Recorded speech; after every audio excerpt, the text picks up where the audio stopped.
Hello students, welcome তোমাদের TBR একাডেমিতে। আমি তোমাদের সৌভম স্যার। তো চলে এসেছি তোমাদের জন্য এনএমজিএনএম 2024 এর লাইফ সায়েন্সের একটা সেট নিয়ে। তো আজকে আমরা কিন্তু সেট নাম্বার 36 নিয়ে ডিসকাস করবো। এর আগে কিন্তু অলরেডি আমরা 35টা সেট কিন্তু করে ফেলেছি। তো যেখানে কিন্তু তোমাদের এনএমজিএনএম 2024 কে টার্গেট করে তোমাদের কিন্তু সাজেস্টিভ কোয়েশ্চেন গুলো কিন্তু দেওয়া হয়েছে। অবশ্যই করে সবাই কিন্তু সেগুলো বারবার করে রিভাইজ করতে থাকো, বারবার করে প্র্যাকটিস করতে থাকো। তার কারণ এই সেটগুলো থেকে কিন্তু কমন কোয়েশ্চেন তোমরা কিন্তু এক্সাম অবশ্যই করে পেয়ে যাবে। তো একদম কিন্তু তোমরা খুব অ্যাটেন্টিভলি ক্লাসগুলো করো এবং কিন্তু সবাই কিন্তু ভালো করে বারবার করে প্র্যাকটিস করতে থাকো, কারণ সামনে কিন্তু তোমাদের এক্সাম রয়েছে। এবং যেই সেটগুলো তোমরা পাচ্ছ অবশ্যই করে সেখান থেকে যদি তোমাদের কোনো রকম কোনো ডাউটস থাকে, কোনো কোয়ারি থাকে, অবশ্যই করে তোমরা আমাদেরকে পাঠাতে পারো। আমাদের হোয়াটসঅ্যাপ গ্রুপ এবং টেলিগ্রাম চ্যানেল রয়েছে, টেলিগ্রাম গ্রুপ রয়েছে, সেখানে তোমরা জয়েন হতে পারো। লিঙ্কগুলো ডেসক্রিপশন বক্সেই দেওয়া রয়েছে। তো সেখান থেকে তোমরা আমাদের কাছে যে কোনো হেল্প কিন্তু তোমরা আমাদের কাছ থেকে পেয়ে যাবে। আর যারা যারা ক্লাসগুলো করছো তোমাদেরকে জানিয়ে রাখি, এই ক্লাসের ফ্রি পিডিএফ কিন্তু আমাদের হোয়াটসঅ্যাপ গ্রুপে দেওয়া হচ্ছে। তো অবশ্যই করে কিন্তু সবাই হোয়াটসঅ্যাপ গ্রুপে জয়েন করবে ক্লাসের ফ্রি পিডিএফ গুলো পাওয়ার জন্য। তো চলো আজকে আমরা দেখে নেই কোয়েশ্চেন গুলো কি কি রয়েছে। তো সেট নাম্বার 36 নিয়ে আমরা ডিসকাস করব। তো দেখো, ফার্স্ট কোয়েশ্চেন আমাদের কি বলছে, নিচের কোনটি স্টেরয়েড হরমোন। তাহলে নিচের কোন হরমোনটা হচ্ছে গিয়ে স্টেরয়েড হরমোন, সেটা আমাদেরকে অ্যান্সার করতে হবে। তাহলে অপশনগুলো কি কি দেওয়া রয়েছে দেখো, বলছে থাইরক্সিন, রিলাক্সিন, প্রোজেস্টেরন নাকি ইনসুলিন। রাইট অ্যান্সার কি হয়ে যাচ্ছে আমাদের, স্টেরয়েড হরমোন হয়ে যাচ্ছে প্রোজেস্টেরন। ঠিক আছে, স্টেরয়েড হরমোন হয়ে যাচ্ছে আমাদের প্রোজেস্টেরন। প্রোজেস্টেরনকে আমরা বলছি স্টেরয়েড হরমোন। বাকিগুলো যেগুলো রয়েছে দেখো, বাকিগুলো কিন্তু স্টেরয়েড হরমোনের উদাহরণ নয়। ইনসুলিন রয়েছে, থাইরক্সিন রয়েছে এবং রিলাক্সিন রয়েছে। তো এগুলো কিন্তু স্টেরয়েড হরমোনের উদাহরণ নয়। আমরা জানি ইনসুলিন হরমোনের কাজ আমাদেরকে মনে রাখতে হবে বিশেষভাবে। ইনসুলিন হরমোনের অভাবে কোন রোগ হচ্ছে, ডায়াবেটিস মেলিটাস, রক্তে শর্করার মাত্রাকে কমাচ্ছে। থাইরক্সিন হরমোন থাইরয়েড গ্রন্থি থেকে ক্ষরিত হচ্ছে। ঠিক আছে, চল নেক্সট কোয়েশ্চেন আমরা চলে আসছি। ওকে, মূত্রে জলের পরিমাণ নিয়ন্ত্রণ করছে কোন হরমোন। ঠিক আছে, মূত্রে জলের পরিমাণ নিয়ন্ত্রণ করছে কোন হরমোন, দেখো বলছে কি, অপশনগুলো আমরা দেখে নেব। বলছে এডিএইচ, এসিটিএইচ, জিটিএইচ নাকি এসটিএইচ। তাহলে রাইট অ্যান্সার কি হবে, রাইট অ্যান্সার হয়ে যাচ্ছে কি, জলের পরিমাণ, মূত্রে জলের পরিমাণ নিয়ন্ত্রণ করছে, আমরা বলবো যে এডিএইচ হরমোন। ঠিক আছে, এডিএইচ হরমোন, অপশন এ হয়ে যাচ্ছে রাইট অ্যান্সার। তাহলে এডিএইচ হরমোনের পুরো নামটা আমাদেরকে মনে রাখতে হবে, anti ডাইইউরেটিক hormone. ADH anti ডাইইউরেটিক hormone, anti ডাইইউরেটিক hormone. ঠিক আছে, ভালো করে খেয়াল করবে যে এডিএইচ হরমোনের পুরো নাম অ্যান্টি ডাইইউরেটিক হরমোন, এবং এটা কি করছে, মূত্রের মধ্যে জলের পরিমাণকে নিয়ন্ত্রণ করছে। ঠিক আছে, তাহলে এর অভাবে আমরা কোন রোগ হচ্ছে বলবো, অ্যান্টি ডাইইউরেটিক হরমোন বা এডিএইচ হরমোনের যদি কম ক্ষরণ হয়, সেক্ষেত্রে আমরা বলবো যে এখানে কিন্তু ডায়াবেটিস, জাস্ট সেকেন্ড, এখানে আমরা বলবো ডায়াবেটিস ইনসিপিডাস। ঠিক আছে, ইনসিপিডাস। আমরা ইনসুলিনের ক্ষেত্রে দেখেছিলাম সেখানে ডায়াবেটিস মেলিটাস ছিল। ইনসুলিনের ক্ষেত্রে আমরা দেখেছিলাম ডায়াবেটিস মেলিটাস ছিল। তার মানে কি হচ্ছে, যখন আমাদের রক্তের মধ্যে শর্করার পরিমাণটা কি হচ্ছে, বেড়ে যাচ্ছে, সেটাকে আমরা বলছি ডায়াবেটিস মেলিটাস বা মধুমেহ। আর এটা হচ্ছে ডায়াবেটিস ইনসিপিডাস, বা একে আমরা কি বলবো, বহুমূত্র রোগ। ঠিক আছে, তার মানে এডিএইচ হরমোনের যদি কম ক্ষরণ হয় বা আমাদের রক্তের মধ্যে যদি এডিএইচ হরমোনের পরিমাণ কমে যায়, সেক্ষেত্রে আমরা দেখবো যে আমাদের কিন্তু বারবার কিন্তু কি হতে হবে না, বাথরুমে যেতে হচ্ছে। ঠিক আছে, ডায়াবেটিস ইনসিপিডাস সেক্ষেত্রে আমাদের কিন্তু হবে। আচ্ছা, বাকি হরমোনগুলো আমরা জানি, এসিটিএইচ অ্যাড্রিনো কর্টিকোট্রপিক হরমোন। ঠিক আছে, ACTH Adreno corticotropic hormone, GTH gonadotropic hormone, এবং এসটিএইচ হচ্ছে আমাদের কিন্তু সোমাটোট্রপিক হরমোন। ঠিক আছে, চলো নেক্সট কোয়েশ্চেন আমরা চলে আসবো। নেক্সট কোয়েশ্চেন কি রয়েছে আমাদের, কোয়েশ্চেন নাম্বার 78 বলছে নিচের কোনটি কৃত্রিম হরমোন। নিচের কোনটি কৃত্রিম হরমোন, দেখো অপশনগুলো দেওয়া রয়েছে আইএ, এডিএইচ, আইবিএ নাকি এসটিএইচ। তাহলে রাইট অ্যান্সার কি হয়ে যাচ্ছে, কৃত্রিম হরমোন বলছে। তাহলে দেখো এই যে আইবিএ, এটা হচ্ছে কিন্তু আমাদের কৃত্রিম হরমোন। তার মানে আইবিএ হচ্ছে কৃত্রিম হরমোন। কৃত্রিম হরমোন মানে কি, যেটা কিন্তু ন্যাচারালি আমাদের শরীরের মধ্যে তৈরি হচ্ছে না, সেটাকে আমরা বলছি কৃত্রিম হরমোন। যেমন আইএ হচ্ছে কিন্তু এটা প্ল্যান্ট। ঠিক আছে, প্ল্যান্ট হরমোন।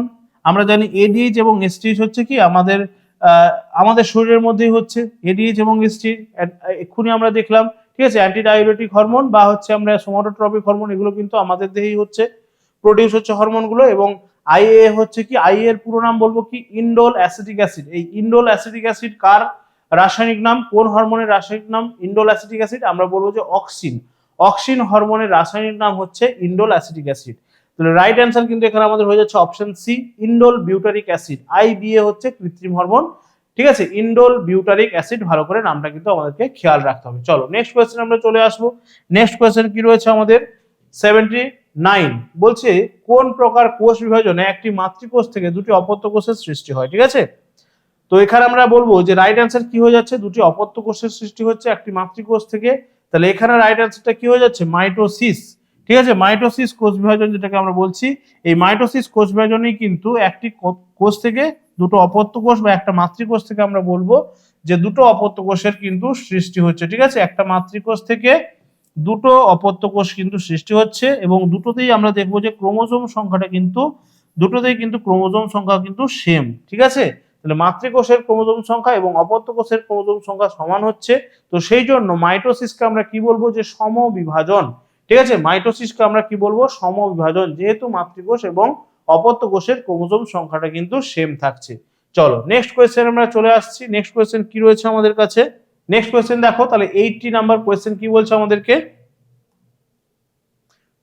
কোন প্রকার কোষ বিভাজনে মাতৃকোষের ক্রোমোজোম সংখ্যা অপত্য কোষে অর্ধেক হয়ে যাচ্ছে। তার মানে মনে রাখতে হবে এখানে মাতৃকোষের যে ক্রোমোজোম সংখ্যাটা থাকছে অপত্য কোষে এসে কিন্তু সেই ক্রোমোজোম সংখ্যাটা অর্ধেক হয়ে যাচ্ছে। তার মানে ঘটনাটা কেমন ঘটছে, মাতৃকোষে যদি আমরা দেখি যে ডিপ্লয়েড সেট অফ ক্রোমোজোম রয়েছে, তাহলে সেখানে অপত্য কোষে এসে কি হয়ে যাচ্ছে, আমরা দেখবো যে অপত্য কোষে এসে ক্রোমোজোম সেটটা কিন্তু হ্যাপ্লয়েড হয়ে যাচ্ছে। ঠিক আছে, অপত্য কোষে এসে ক্রোমোজোম সেটটা কিন্তু হ্যাপ্লয়েড। তাহলে এই ধরনের কোষ বিভাজনকে আমরা কি বলবো, যেখানে মাতৃকোষে আমরা দেখতে পাচ্ছি যে ডিপ্লয়েড সেট রয়েছে এবং অপত্য কোষে এসে সেটা কিন্তু হ্যাপ্লয়েড সেট সব ক্রোমোজোম চলে আসছে। তাহলে এটা কি হবে, মাইটোসিস, মাইটোসিস, মিওসিস নাকি কোনোটাই নয়। তাহলে আমরা জানি রাইট অ্যান্সারটা হয়ে যাচ্ছে মিওসিস। ঠিক আছে, রাইট অ্যান্সারটা হয়ে যাচ্ছে মিওসিস। তো যেহেতু অপত্য কোষের ক্রোমোজোম সংখ্যা মাতৃকোষের একদম অর্ধেক হয়ে যাচ্ছে, কমে যাচ্ছে, তো সেই জন্য মিওসিসকে আমরা বলবো কি, আমরা বলবো যে হ্রাস বিভাজন। ঠিক আছে, হ্রাস বিভাজন মনে রাখতে হবে, হ্রাস বিভাজন। ঠিক আছে, হ্রাস বিভাজন, হ্রাস বিভাজন হয়ে যাচ্ছে, আমরা বলবো যে মিওসিস। যেমন মাইটোসিস ছিল আমাদের সমবিভাজন, সেখানে আমরা দেখছিলাম যে অপত্য কোষ এবং মাতৃকোষের ক্রোমোজোম সংখ্যা সমান রয়েছে। তো এখানে আমরা দেখছি মিওসিসের ক্ষেত্রে কি হচ্ছে না, হ্রাস পেয়ে যাচ্ছে বা কমে যাচ্ছে। তো সেই জন্য একে আমরা বলছি যে হ্রাস বিভাজন। ঠিক আছে, চলো এইখানে মনে রাখতে হবে এই যে হ্রাস বিভাজন বা মিওসিস বিভাজন কোথায় ঘটছে, আমাদের কিন্তু আমরা দেখবো যে জনন কোষগুলোতে, মানে গ্যামেট গঠনকালে। ঠিক আছে, গ্যামেট গঠনকালে কিন্তু আমরা বলবো যে শুক্রাণু বা ডিম্বাণু যখন গঠন হচ্ছে তখন কিন্তু এই ধরনের কোষ বিভাজন ঘটছে। ঠিক আছে, তার ফলে কিন্তু আমাদের একটা নির্দিষ্ট প্রজাতির ক্ষেত্রে ক্রোমোজোম সংখ্যাটা কিন্তু ধ্রুবক থাকছে। আমরা জানি মানুষের ক্ষেত্রে ক্রোমোজোম সংখ্যা ধ্রুবক, আমাদের শরীরের মধ্যে 46টা ক্রোমোজোম রয়েছে। তাহলে সেই যে ক্রোমোজোম সেটটাকে ধ্রুবক রাখার জন্য বা ফিক্সড রাখার জন্য এই কোষ বিভাজন কিন্তু খুবই গুরুত্বপূর্ণ বা খুবই জরুরি। ঠিক আছে, চলো নেক্সট কোয়েশ্চেন আমরা চলে আসবো। নেক্সট কোয়েশ্চেন কি রয়েছে দেখে নেই। কোয়েশ্চেন নাম্বার 81 কি বলছে, সেন্ট্রোমিয়ারের অবস্থান হলো ক্রোমোজোমের, তাহলে অপশনগুলো দেখো কি বলছে, মুখ্য খাঁজ, গৌণ খাঁজ, স্যাটেলাইট নাকি দুপ্রান্ত। তাহলে রাইট অ্যান্সার কি হবে, রাইট অ্যান্সার কি হবে, তাহলে সেন্ট্রোমিয়ারের অবস্থান আমরা যদি দেখি যে সেন্ট্রোমিয়ারটা কোথায় অবস্থান করছে, ক্রোমোজোমের, এইটা যদি ক্রোমোজোম হয় তাহলে আমরা দেখব যে সেন্ট্রোমিয়ারের অবস্থানটা কোথায় হবে, সেন্ট্রোমিয়ারের অবস্থান, সেন্ট্রোমিয়ার কোথায় অবস্থান করবে, এইটা যদি আমাদের ক্রোমোজোম হয় তাহলে সেন্ট্রোমিয়ার কোথায় অবস্থান করছে, সেন্ট্রোমিয়ার অবস্থান করছে মুখ্য খাঁজে। ঠিক আছে, সেন্ট্রোমিয়ার অবস্থান করছে মুখ্য খাঁজে, সেন্ট্রোমিয়ারের অবস্থান হয়ে যাচ্ছে মুখ্য খাঁজে। ঠিক আছে,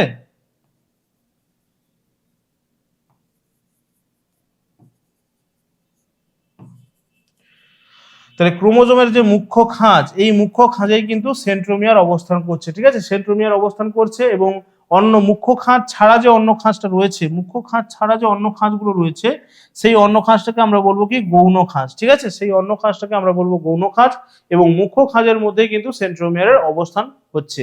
ঠিক আছে, এই সেন্ট্রোমিয়ারের উপর ডিপেন্ড করে কিন্তু ক্রোমোজোমগুলোকে বিভিন্ন নামে ডাকা হয়। ঠিক আছে, সেটা আমাদেরকে মনে রাখতে হবে। এবং এই মুখ্য খাঁজের কাছে বা সেন্ট্রোমিয়ারে কিন্তু দুটো প্লেটের মতো অংশ থাকে, এগুলোকে আমরা কি বলবো, কাইনেটোকর। ঠিক আছে, কাইনেটোকর। এই যে সেন্ট্রোমিয়ারের যে গঠন বা হচ্ছে আমরা বলবো যে ক্রোমোজোমের যে গঠন, এটা কিন্তু আমাদেরকে ভালো করে খেয়াল রাখতে হবে। ঠিক আছে, ক্রোমোজোমের গঠন এবং এই সেন্ট্রোমিয়ারের অবস্থান অনুসারে এর নামগুলো কি রয়েছে, কাইনেটোকরের কাজটা কি, কাইনেটোকর আমাদের ক্রোমোজোমের মধ্যে কি কাজ করছে, এগুলো কিন্তু আমাদেরকে খুব ভালোভাবে খেয়াল রাখতে হবে। চলো নেক্সট কোয়েশ্চেন আমরা চলে আসবো। নেক্সট কোয়েশ্চেন কি বলছে আমাদেরকে, কোয়েশ্চেন নাম্বার 82 বলছে একটি মাতৃকোষ থেকে 16টি অপত্য কোষের সৃষ্টি হয়েছে। তাহলে মাইটোসিস পদ্ধতিতে মাতৃকোষে কতবার বিভাজিত হয়েছে? তাহলে দেখো এখানে কি বলছে, 16টা অপত্য কোষের সৃষ্টি হয়েছে। ঠিক আছে, 16টা অপত্য কোষের সৃষ্টি হয়েছে। তাহলে আমরা দেখছি যে একটা মাতৃকোষ একবার বিভাজিত হলে দুটো কিন্তু অপত্য কোষ সৃষ্টি করছে। ঠিক আছে, একটা মাতৃকোষ একবার বিভাজিত হলে দুটো অপত্য কোষের সৃষ্টি হচ্ছে। তো এইরকম ভাবে কতবার বিভাজিত হওয়ার পরে সেখান থেকে কিন্তু আমরা দেখবো যে 16টা অপত্য কোষের সৃষ্টি হচ্ছে। ঠিক আছে, 16টা অপত্য কোষের সৃষ্টি হচ্ছে। এটা কতবার বিভাজন হওয়ার পরে 16টা হবে? তাহলে আমরা কি এইভাবে বিভাজন করতে করতে দেখবো? ঠিক আছে, পরীক্ষার সময় কি এইভাবে আমরা বিভাজন করতে থাকবো যে কতবার হচ্ছে? ছবি ছবি আঁকতে হবে তাহলে আমাদেরকে। যদি এটা 16 না হয়, যদি সংখ্যাটা আর একটু বেশি দিয়ে দেয়, 64 দিয়ে দেয়, তখন আমরা তাহলে এই আঁকতে আঁকতেই তো সময় চলে যাবে। তাহলে সেক্ষেত্রে আমাদেরকে মনে রাখতে হবে এখানে একটা ছোট্ট কিন্তু একটা কি রয়েছে, ফর্মুলা রয়েছে। তাহলে আমরা সেটার থেকে সহজেই বের করে নিতে পারবো। তাহলে এখানে মনে রাখতে হবে আমাদেরকে 2 টু দি পাওয়ার n। এই n মানেই হচ্ছে নাম্বার অফ ডিভিশন। n মানে হচ্ছে নাম্বার অফ ডিভিশন। তার মানে কতবার বিভাজিত হচ্ছে, এন মানে কতবার বিভাজিত হচ্ছে। তাহলে সেক্ষেত্রে দেখো এখানে আমাদেরকে বলে দিয়েছে যে 16টা কিন্তু অপত্য কোষের সৃষ্টি হয়েছে। তাহলে 2 টু দি পাওয়ার n মানে এখানে আমাদেরকে বলে দিয়েছে 16। ঠিক আছে, 2 টু দি পাওয়ার n মানেই আমাদেরকে এখানে বলে দিয়েছে 16। তাহলে আমাদেরকে মনে রাখতে হবে যে 2 টু দি পাওয়ার n যদি এখানে আমাদের 16 হয়, তাহলে 16টাকে আমরা 2 এর পাওয়ারে নিয়ে আসার চেষ্টা করব। তাহলে 16টাকেও আমরা 2 এর পাওয়ারে নিয়ে আসার চেষ্টা করব। তাহলে 2 টু দি পাওয়ার কত দিলে 16 হবে? ঠিক আছে, 2 টু দি পাওয়ার কত দিলে 16 হবে? তার মানে কি 2 কে কতবার গুণ করলে 16 হবে? ঠিক আছে, তার মানে দেখছি আমরা 2 গুণিত 2 গুণিত 2 গুণিত 2, তাহলে 4 বার যদি গুণ করি, দেখো 2 দিয়ে 4, 4 দুয়ে 8, 8 দুয়ে 16 হয়ে যাচ্ছে। ঠিক আছে, তাহলে এখানে আমরা লিখতে পারি, তাহলে 2 টু দি পাওয়ার 4 লিখতে পারি, যেহেতু আমরা 2 কে 4 বার গুণ করছি।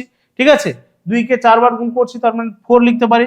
তাহলে দেখো এখানে n ইকুয়ালস টু কত চলে এলো? 4। তার মানে 4 বার যদি আমরা বিভাজিত হয় এই কোষটা, ঠিক আছে, এটা দেখো নাম্বার 1 একবার বিভাজিত হলো, এইটা হচ্ছে 2 নাম্বার বিভাজন, দুবার বিভাজিত হলো।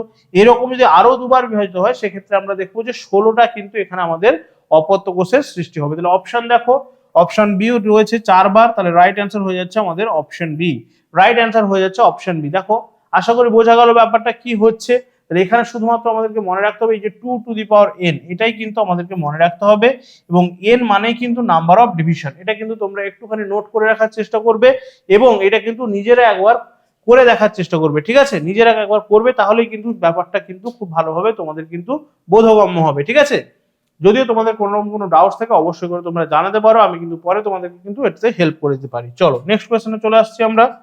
কোয়েশ্চেন নাম্বার 83 কি রয়েছে দেখো, বলছে একটি দেহ মাতৃকোষ ক্রোমোজোম সংখ্যা 40। তাহলে দেহ মাতৃকোষের ক্রোমোজোম সংখ্যা বলছে 40। তাহলে মিওসিস, ঠিক আছে, মিওসিস বিভাজনে অপত্য কোষের ক্রোমোজোম সংখ্যা কত হবে? তাহলে এখানে দেখো আমাদেরকে বলে দিয়েছে যে আমাদের 2n-টা হচ্ছে কত, 2n-টা হচ্ছে কিন্তু আমাদের এখানে 40 বলে দিয়েছে, 40 বলে দিয়েছে। তাহলে বলছে মিওসিস ডিভিশন ঘটছে। মিওসিস ডিভিশন মানে আমাদেরকে মনে রাখতে হবে এটা কিন্তু হ্রাস বিভাজন হচ্ছে। তাহলে মিওসিস ডিভিশনে আমরা জানি এই 2n-টা, এই 2n যে সেট অফ ক্রোমোজোম সেটা কি হয়ে যাচ্ছে, মিওসিস ডিভিশন হলে সেটা কিন্তু n হয়ে যাচ্ছে, n সেট অফ ক্রোমোজোমে চলে আসছে, তার মানে অর্ধেক হয়ে যাচ্ছে। তাহলে 2n সমান যদি 40 হয়, তাহলে n সমান কত হয়ে যাবে? n ইজ ইকুয়ালস টু আমরা জানি 40/2 চলে আসবে, তাহলে 2nt হয়ে যাচ্ছে। ঠিক আছে, 2nt হয়ে যাচ্ছে ক্রোমোজোম।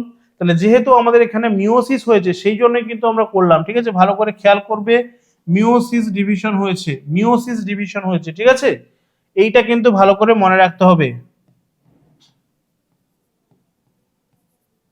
এখানে কিন্তু আমাদের মিওসিস ডিভিশন হয়েছে। যদি মাইটোসিস ডিভিশন হতো, মাইটোসিসকে আমরা কি বলবো, সমবিভাজন। মাইটোসিস ডিভিশন হলে কিন্তু যেই ক্রোমোজোমটা ছিল সেটাই কিন্তু অ্যান্সার হয়ে যেত, কিন্তু যেহেতু মিওসিস হয়েছে সেই মিওসিস বিভাজনকে আমরা বলছি কি, হ্রাস বিভাজন। তাহলে হ্রাস বিভাজন হওয়ার জন্য কিন্তু ক্রোমোজোম সংখ্যাটা কিন্তু অর্ধেক হয়ে গেছে। ঠিক আছে, তাহলে এখানে রাইট অ্যান্সারটা আমাদের কি হয়ে যাচ্ছে, তাহলে 20 হয়ে যাচ্ছে এখানে আমাদের রাইট অ্যান্সার। ঠিক আছে, 20 হয়ে যাচ্ছে রাইট অ্যান্সার। এরকম ছোট ছোট কিন্তু দু একটা ম্যাথমেটিক্যাল ক্যালকুলেশন তোমাদের দিয়ে দিতে পারে, এটা কিন্তু কোনো বড় ব্যাপার নয়। ঠিক আছে, সামান্য যোগ বিয়োগ গুণ ভাগের ব্যাপার। ঠিক আছে, তো এগুলো কিন্তু খুব ভালোভাবে তোমাদেরকে একটু বুঝে নিলেই কিন্তু সহজে পড়তে পারবে। ঠিক আছে, একবার যদি বুঝে নিতে পারো তাহলে কিন্তু সহজেই করতে পারবে। তো ভালো করে কিন্তু বুঝে নেওয়ার চেষ্টা করবে, ঠিক আছে, কেমন করে হচ্ছে বা কি ব্যাপার। চলো নেক্সট কোয়েশ্চেন আমরা চলে আসছি। নেক্সট কোয়েশ্চেন কি রয়েছে আমাদের কাছে, কোয়েশ্চেন নাম্বার 84 কি বলছে দেখো, বলছে কোন জীবের ক্রোমোজোম সংখ্যা 2n = 16। ঠিক আছে, তাহলে এখানে আমরা দেখতে পাচ্ছি ডিপ্লয়েড সেট অফ ক্রোমোজোম দেওয়া রয়েছে 2n = 16। ওই জীবের শুক্রাণু ক্রোমোজোম সংখ্যা, তাহলে দেখো 2n = এখানে 16 দিয়ে দিয়েছে, 2n = এখানে আমাদেরকে 16 দিয়ে দিয়েছে। তার মানে এখানে ডিপ্লয়েড সেট অফ ক্রোমোজোম আমরা দেখতে পাচ্ছি। ঠিক আছে, ডিপ্লয়েড সেট অফ ক্রোমোজোম রয়েছে এবং এখানে আমাদেরকে বের করতে হবে শুক্রাণুর ক্রোমোজোম সংখ্যা। শুক্রাণুর ক্রোমোজোম সংখ্যা সবসময় আমাদেরকে মনে রাখতে হবে যে শুক্রাণু বা ডিম্বাণু যেটা হচ্ছে, ঠিক আছে, শুক্রাণু বা আমরা বলবো যে ডিম্বাণু, ঠিক আছে, বা আমাদেরকে বলুক পরাগরেণু, ঠিক আছে, এই সমস্ত যেগুলো রয়েছে এদের ক্রোমোজোম সংখ্যা সবসময় আমাদেরকে মনে রাখতে হবে, এদের ক্রোমোজোম সংখ্যা কিন্তু n হয়। ঠিক আছে, এদের ক্রোমোজোম সংখ্যা সবসময় n। শুক্রাণু, ডিম্বাণু বা পরাগরেণু যাই বলুক না কেন, এদের ক্রোমোজোম সংখ্যা সবসময় n আমাদেরকে মনে রাখতে হবে। তাহলে যেহেতু এখানে আমাদেরকে বলছি যে শুক্রাণু ক্রোমোজোম সংখ্যা, তাহলে আমাদেরকে এখানে কি বের করতে হবে, n সমান কত বের করতে হবে। তাহলে 2n সমান যদি 16 হয় তাহলে n সমান কত হবে, 16/2 হবে। তার মানে কত হয়ে যাচ্ছে, 8। ঠিক আছে, তার মানে 8 হয়ে যাচ্ছে। তাহলে 2n সমান 16 আমাদের কোয়েশ্চেনে বলে দিয়েছে। তাহলে সেক্ষেত্রে আমাদেরকে বের করতে হবে শুক্রাণুর ক্রোমোজোম সংখ্যা। আর এইটা মনে রাখবে যে শুক্রাণু, ডিম্বাণু বা পরাগরেণু যাই বলুক না কেন, আমাদের ক্রোমোজোম সংখ্যা কিন্তু n হবে। তাহলে 2n সমান যদি 16 হয় তাহলে n সমান 8 হবে, একদম সিম্পল ক্যালকুলেশন। ঠিক আছে, তাহলে অপশন বি হয়ে যাচ্ছে এখানে আমাদের রাইট অ্যান্সার। অপশন বি হয়ে যাচ্ছে এখানে আমাদের রাইট অ্যান্সার। আশা করি বোঝা গেল। চলো নেক্সট কোয়েশ্চেন আমরা চলে যাব। নেক্সট কোয়েশ্চেন কি রয়েছে আমাদের কাছে, 85 কি বলছে দেখো, 85 বলছে দেখো, বলছে কোন উদ্ভিদের দেহ কোষের ক্রোমোজোম সংখ্যা হচ্ছে n = 8। তাহলে দেহ কোষের ক্রোমোজোম সংখ্যা n = 8 হলে ওই জীবের ষষ্ঠ নিউক্লিয়াসের ক্রোমোজোম সংখ্যা কত। ঠিক আছে, তাহলে এখানে আমাদেরকে বলে দিয়েছে n = 8। ঠিক আছে, n = 8 এটা আমাদেরকে কোয়েশ্চেনেই কিন্তু বলে দিয়েছে। আমাদেরকে কি জানতে চেয়েছে, যে ষষ্ঠ নিউক্লিয়াস। তাহলে আমাদেরকে মনে রাখতে হবে এই যে ষষ্ঠ নিউক্লিয়াস, এখানে কি ধরনের ক্রোমোজোম থাকে বা এখানে ক্রোমোজোমের সেটটা কেমন হচ্ছে। ঠিক আছে, তাহলে ষষ্ঠ নিউক্লিয়াসে সবসময় মনে রাখতে হবে এখানে কিন্তু ক্রোমোজোম সেট হচ্ছে 3n। ঠিক আছে, এখানে ক্রোমোজোম সেট কি হচ্ছে 3n, তার মানে ট্রিপ্লয়েড সেট থাকছে। ঠিক আছে, n হচ্ছে আমরা বলবো হ্যাপ্লয়েড। ঠিক আছে, n হচ্ছে হ্যাপ্লয়েড, 2n হচ্ছে ডিপ্লয়েড, আর 3n হচ্ছে আমরা বলবো ট্রিপ্লয়েড। ঠিক আছে,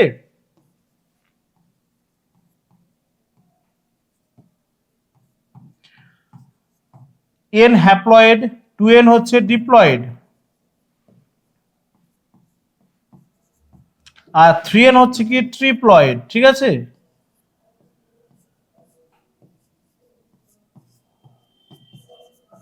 ট্রিপ্লয়েড খেয়াল করবে ভালো করে, কিন্তু এগুলো মনে রাখার চেষ্টা করবে। ঠিক আছে, ডিপ্লয়েড দুটো থাকছে, ডিপ্লয়েড তিনটে থাকলে ট্রিপ্লয়েড, আর একটা থাকলে হ্যাপ্লয়েড। তাহলে দেখো এখানে 3n আমাদেরকে বের করতে হবে, ষষ্ঠ নিউক্লিয়াস বলেছে। তাহলে n = যদি 8 হয় তাহলে 3n = কত হবে, 3 × 8 হয়ে যাবে। ঠিক আছে, তাহলে 3 × 8 করলে কত হবে, 24।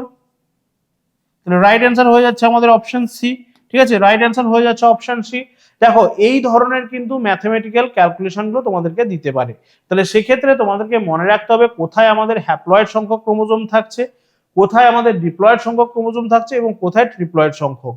হ্যাপ্লয়েড সংখ্যক ক্রোমোজোম সবসময় মনে রাখবে যেগুলো জনন কোষগুলো সেগুলোতেই কিন্তু হ্যাপ্লয়েড সংখ্যক ক্রোমোজোম। তার মানে আমরা বলবো যে শুক্রাণুতে, ঠিক আছে,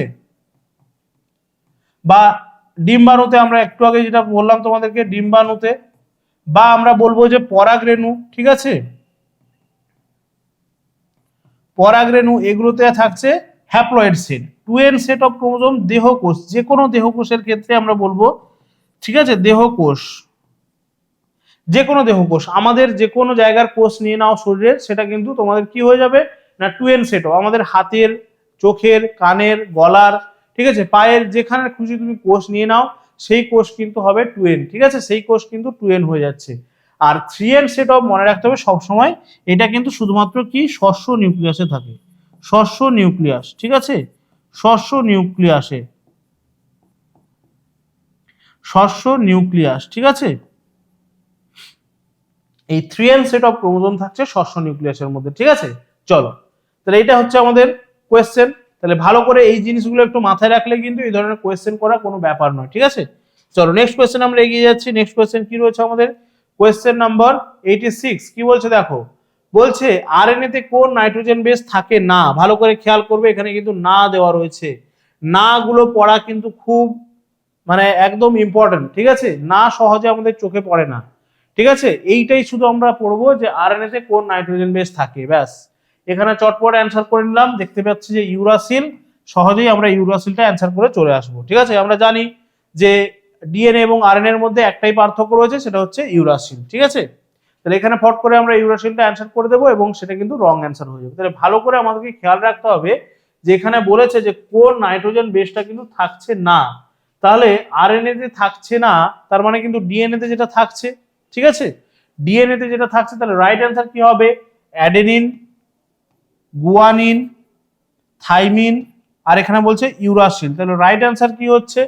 রাইট অ্যান্সার হচ্ছে, আমরা জানি যে ডিএনএ তে এবং আরএনএ এর মধ্যে কিন্তু এই থাইমিন এবং ইউরাসিল নিয়েই কিন্তু ঝামেলা। তাহলে রাইট অ্যান্সার কি হবে? রাইট অ্যান্সার হয়ে যাচ্ছে, আমরা দেখবো অপশন সি, ঠিক আছে। অপশন সি হয়ে যাচ্ছে এখানে আমাদের রাইট অ্যান্সার। তাহলে থাইমিন হচ্ছে কোথায় থাকছে? ডিএনএ তে থাকছে, এবং ইউরাসিল থাকছে আরএনএ তে, ঠিক আছে। ডিএনএ তে থাকছে থাইমিন এবং ইউরাসিল থাকছে কিন্তু আমরা বলবো কোথায়? আরএনএ তে, ঠিক আছে। এই ডিএনএ এর ক্ষেত্রে আমরা দেখবো যে অ্যাডেনিন এবং থাইমিনের মধ্যে ডবল বন্ড, এটা আমরা বলবো ডিএনএ এর ক্ষেত্রে, ঠিক আছে। ডিএনএ এর ক্ষেত্রে অ্যাডেনিন এবং থাইমিন, এবং সাইটোসিন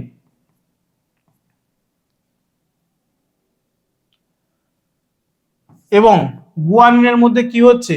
সাইটোসিন এবং গুয়ানিনের মধ্যে আমরা ট্রিপল বন্ড দেখতে পাবো, ঠিক আছে। এটিজিসি মনে রাখতে হবে, এই যে ডাবল বন্ড বা ট্রিপল বন্ডগুলো, এগুলো কিন্তু হাইড্রোজেন বন্ড, ঠিক আছে।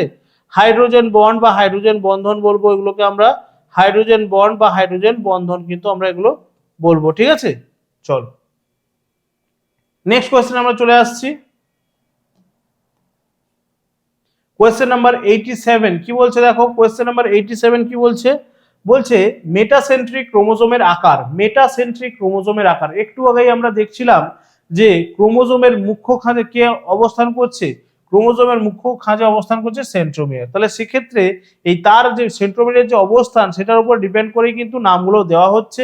তাহলে দেখো বলছে মেটাসেন্ট্রিক। মেটাসেন্ট্রিক মানে যেখানে আমরা দেখবো যে সেন্ট্রোমিয়ারের অবস্থান, যেখানে আমরা দেখবো সেন্ট্রোমিয়ারের অবস্থান একদম মাঝামাঝিতে, ঠিক আছে। সেন্ট্রোমিয়ারের অবস্থান হচ্ছে একদম মাঝামাঝি, সেটাকে বলছি আমরা মেটাসেন্ট্রিক। সেন্ট্রোমিয়ারের অবস্থানটা মাঝামাঝির কিছুটা কাছে, ঠিক আছে। মাঝামাঝি নয় কিন্তু মাঝামাঝির কাছে মোটামুটি, তাহলে সেটাকে আমরা বলছি সাবমেটাসেন্ট্রিক। নেক্সট রয়েছে আমরা বলবো, ঠিক আছে, অ্যাক্রোসেন্ট্রিক। নেক্সট রয়েছে আমরা বলবো অ্যাক্রোসেন্ট্রিক, ঠিক আছে। Just a second. নেক্সট আমরা বলবো অ্যাক্রোসেন্ট্রিক, ঠিক আছে, অ্যাক্রোসেন্ট্রিক। তাহলে অ্যাক্রোসেন্ট্রিক মানে কি? অ্যাক্রোসেন্ট্রিক মানে হয়ে যাচ্ছে কিন্তু সেন্ট্রোমিয়ারটা কোথায় অবস্থান করছে? সেন্ট্রোমিয়ারটা কিন্তু অবস্থান করছে কোথায়? একদম শেষের দিকে, ঠিক আছে। অ্যাক্রোসেন্ট্রিক মানে সেন্ট্রোমিয়ারটা মোটামুটি একদম শেষের দিকে অবস্থান করছে, এই রকম জায়গাতে অবস্থান করছে। আর টেলোসেন্ট্রিক মানে সেন্ট্রোমিয়ারটা একদম শেষের দিকেই অবস্থান করছে, ঠিক আছে, এরকম জায়গাতে অবস্থান করছে। তাহলে দেখো রাইট অ্যান্সার কি হয়ে যাচ্ছে এখানে আমাদের? রাইট অ্যান্সার কি বলছে? মেটাসেন্ট্রিক ক্রোমোজোমের আকার। আচ্ছা, আকার জানতে চেয়েছে। তাহলে দেখো এখানে যদি আমরা এই পি বাহু এবং কিউ বাহুকে যদি ফোল্ড করে দিই, তাহলে এটাকে দেখতে অনেকটা ভি আকৃতির মতো লাগবে, যেহেতু দুদিকেই সমান বাহু থাকবে এবং মাঝখানে কি অবস্থান করছে? এখানে সেন্ট্রোমিয়ারটা অবস্থান করছে। এইটাকে যদি আমরা পি বাহু এবং কিউ বাহুটাকে ফোল্ড করে দিই, তাহলে এটাকে দেখতে কেমন লাগবে? এটাকে অনেকটা এল এর মতো দেখতে লাগবে, ঠিক আছে, এল এর মতো দেখতে লাগবে এটাকে। সেন্ট্রোমিয়ারটা এই জায়গাতে অবস্থান করবে। এবারে এইটাকে যদি আমরা ফোল্ড করি, তাহলে মেটাসেন্ট্রিক, সাবমেটাসেন্ট্রিক এবং অ্যাক্রোসেন্ট্রিককে যদি আমরা ফোল্ড করি, তাহলে অ্যাক্রোসেন্ট্রিককে ফোল্ড করলে কি হবে? দেখতে অনেকটা জে এর মতো লাগবে। একটা বাহু অনেকটা ছোট, একটা বাহু অনেকটা বড়, ঠিক আছে। একটা বাহু হয়ে যাচ্ছে অনেকটা ছোট, একটা বাহু হয়ে যাচ্ছে অনেকটা বড়, ঠিক আছে। জে এর মতো, ইংরেজি অক্ষর জে এর মতো লাগবে। আর একে তো আমরা ফোল্ড করতেই পারবো না, এ হচ্ছে আই আকৃতি ধারণ করবে, ঠিক আছে। যেহেতু তার সেন্ট্রোমিয়ারটা একদম শেষের দিকে অবস্থান করছে সেই জন্য আই আকৃতি। তাহলে দেখো এই যে সেন্ট্রোমিয়ারের অবস্থানের উপর ভিত্তি করে কিন্তু এই নামগুলো দেওয়া হয়েছে, অ্যাক্রোসেন্ট্রিক, মেটাসেন্ট্রিক, সাবমেটাসেন্ট্রিক, অ্যাক্রোসেন্ট্রিক এবং টেলোসেন্ট্রিক। ঠিক আছে, চলো তাহলে রাইট আনসার বলেছে মেটাসেন্ট্রিক। মেটাসেন্ট্রিক মানে এইটা আমরা বলবো মেটাসেন্ট্রিক, তার মানে এটা কি আকৃতির হয়ে যাচ্ছে, ভি আকৃতির হয়ে যাচ্ছে। অপশন এ হয়ে যাচ্ছে এখানে আমাদের রাইট অ্যান্সার। ঠিক আছে, অপশন এ হয়ে যাচ্ছে এখানে আমাদের রাইট অ্যান্সার। চলো নেক্সট কোয়েশ্চেন আমরা চলে যাব। নেক্সট কোয়েশ্চেন কি রয়েছে, 88। আচ্ছা, খুব ইজি কোয়েশ্চেন, একদম সিম্পল কোয়েশ্চেন দিয়েছে। মানুষের প্রতিটি দেহকোষে অটোজোমের সংখ্যা, আমাদের শরীরে মোট ক্রোমোজোম সংখ্যা কি রয়েছে, মোট ক্রোমোজোম সংখ্যা আমরা বলবো যে 46টি। মোট টোটাল আমাদের ক্রোমোজোম রয়েছে, ঠিক আছে, টোটাল ক্রোমোজোম রয়েছে 46টা। অটোজোম কতগুলো রয়েছে, অটোজোম রয়েছে আমাদের 44টা। ঠিক আছে, অটোজোম রয়েছে আমাদের 44টা, অপশন বি অটোজোম। বাকি দুটো রয়েছে কি, বাকি দুটো রয়েছে আমরা বলবো যে অ্যালোজোম বা সেক্স ক্রোমোজোম আমরা বলবো। ঠিক আছে, সেক্স ক্রোমোজোম। ঠিক আছে, সেক্স ক্রোমোজোম রয়েছে। তাহলে 44 প্লাস 2 হয়ে যাচ্ছে আমাদের 46 টোটাল ক্রোমোজোম। ঠিক আছে, টোটাল ক্রোমোজোম 46। চলো নেক্সট কোয়েশ্চেন আমরা চলে আসবো। নেক্সট কোয়েশ্চেন কি রয়েছে আমাদের 89। আজকে সেটের আমাদের সেকেন্ড লাস্ট কোয়েশ্চেন বলছে বহি নিষেককারী একটি প্রাণী হলো। বহি নিষেককারী মানে যাদের নিষেকটা কিন্তু শরীরের বাইরে ঘটছে, যাদের নিষেক প্রক্রিয়াটা শরীরের বাইরে ঘটছে তাদেরকে আমরা বলছি বহি নিষেককারী প্রাণী।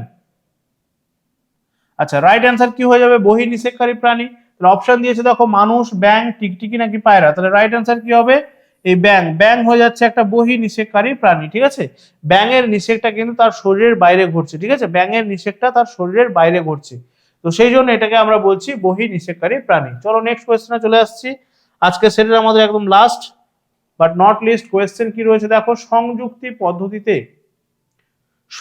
পদ্ধতিতে জনন সম্পন্নকারী একটি উদ্ভিদ হলো। সংযুক্তি পদ্ধতিতে জনন সম্পন্নকারী একটি উদ্ভিদ হচ্ছে, অপশন দিয়েছে দেখো মস, ফার্ন, অ্যাগারিকাস নাকি স্পাইরোগাইরা। তাহলে রাইট অ্যান্সার কি হবে, সংযুক্তি পদ্ধতিতে এটা হয়ে যাচ্ছে আমাদের স্পাইরোগাইরা। ঠিক আছে, স্পাইরোগাইরা হয়ে যাচ্ছে এখানে আমাদের right answer. Option D spirogyra হয়ে যাচ্ছে রাইট অ্যান্সার। ঠিক আছে, তো চলো এটাই ছিল আজকে আমাদের সেটের লাস্ট কোয়েশ্চেন। এখানে সেটটা আমাদের কমপ্লিট হচ্ছে। তো প্রত্যেকটা সেটের মতো তোমরা কিন্তু এখানে পেয়ে যাচ্ছ তোমাদের অ্যান্সার কিটা। প্রত্যেকটা কোয়েশ্চেনের কিন্তু এখানে অ্যান্সার দেওয়া রয়েছে, তোমরা কিন্তু প্র্যাকটিস করতে পারবে এবং অবশ্যই করে কিন্তু তোমরা কোয়েশ্চেনগুলো ভালো করে প্র্যাকটিস করবে। যে সেটগুলো তোমাদেরকে প্রোভাইড করা হচ্ছে, যে প্রিভিয়াস সেটগুলো যেগুলো প্রোভাইড করা অলরেডি যেগুলো হয়ে গেছে সেগুলো কিন্তু তোমরা বারবার করে প্র্যাকটিস করতে থাকো, বারবার করে কিন্তু রিভাইজ করতে থাকো। তার কারণ এগুলো হচ্ছে খুবই ইম্পর্টেন্ট কোয়েশ্চেন, তোমাদের এক্সামের জন্য কিন্তু খুবই ইম্পর্টেন্ট। এর মধ্যে থেকে কিন্তু তোমরা তোমাদের এক্সামে কিন্তু কমন কোয়েশ্চেন পাবে। তো সেই জন্য খুব কেয়ারফুলি কিন্তু ভালোভাবে কিন্তু এগুলোকে প্র্যাকটিস করতে থাকো, বারবার করে রিভাইজ করতে থাকো। ঠিক আছে, ভালো করে কিন্তু প্রিপেয়ার করতে থাকো। ঠিক আছে, তো চলো আজকে এই পর্যন্তই। আর যারা যারা ক্লাসটা করছো অবশ্যই করে কেমন লাগছে তোমরা জানাবে, কমেন্ট করে জানাতে পারো। অন্য কোনো টপিকের উপর তোমাদের ক্লাসের প্রয়োজন কিনা এবং বন্ধুদের সঙ্গে অবশ্যই করে শেয়ার করবে। তো যারা যারা এএনএম জিএনএম 2024 এর জন্য প্রিপারেশন নিচ্ছে এবং তার সঙ্গে সঙ্গে জানিয়ে রাখি যারা যারা ক্লাস করছো এই ক্লাসের ফ্রি পিডিএফ গুলো পাওয়ার জন্য আমাদের যে হোয়াটসঅ্যাপ গ্রুপ রয়েছে, লিঙ্কটা ডেসক্রিপশন বক্সে গেলেই পেয়ে যাবে, সেখানে তোমরা কিন্তু জয়েন করবে। ঠিক আছে, অবশ্যই করে, তার কারণ আমাদের যেই ক্লাসগুলো হচ্ছে প্রত্যেকটা ক্লাসের কিন্তু ফ্রি পিডিএফ তোমরা ওই গ্রুপেই তোমরা পেয়ে যাবে। তো অবশ্যই করে কিন্তু সেখানে জয়েন করবে। তো আজকে এই পর্যন্তই, নেক্সট ক্লাসে দেখা হবে সবার সঙ্গে। তো টাটা, থ্যাংক ইউ।